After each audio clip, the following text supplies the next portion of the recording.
আমরা বাঙালি, মাছ ছাড়া যেন আমাদের দৈনন্দিন জীবনটাই অসম্পূর্ণ। কিন্তু কখনো কি ভেবে দেখেছেন বাঙালি কেন এত মাছ ভালোবাসে? আর এত বিপুল চাহিদার মাছ আসে কোথা থেকে?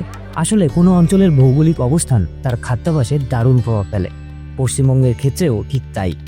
গঙ্গা অববাহিকার উর্বর পলিমাটি, অসংখ্য মিঠা জলের পুকুর ও জলাশয় এবং উষ্ণ আর্দ্র জলবায়ু, সব মিলিয়ে বাংলা যেন এক বিশাল প্রাকৃতিক হিসাব।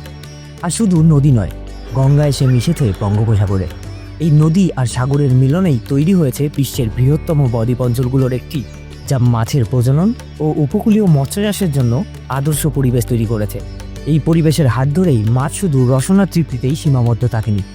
স্বাধীনতার পর সরকারি উদ্যোগে হ্যাচারি উন্নয়ন, সিড প্রোডাকশন, ফিড টেকনোলজি সব মিলিয়ে মাছ চাষ ধীরে ধীরে একটি শিল্পে পরিণত হয়েছে। আজ এটি অর্থনৈতিক উন্নয়নের এক শক্তিশালী মাধ্যম। হাজার হাজার মানুষ মাছ চাষ, বিপণন ও প্রক্রিয়াকরণের সঙ্গে যুক্ত। সবচেয়ে বড় কথা, নতুন প্রজন্ম এগিয়ে আসছে মৎস্যবিজ্ঞান নিয়ে পড়াশোনা করতে। উদাহরণ হিসেবে বলা যায়, পশ্চিমবঙ্গে বর্তমানে প্রায় 8 থেকে 10টি ফিশারিজ কলেজ রয়েছে, যেখানে 1900-এর দশকে ছিল মাত্র 1-2টি।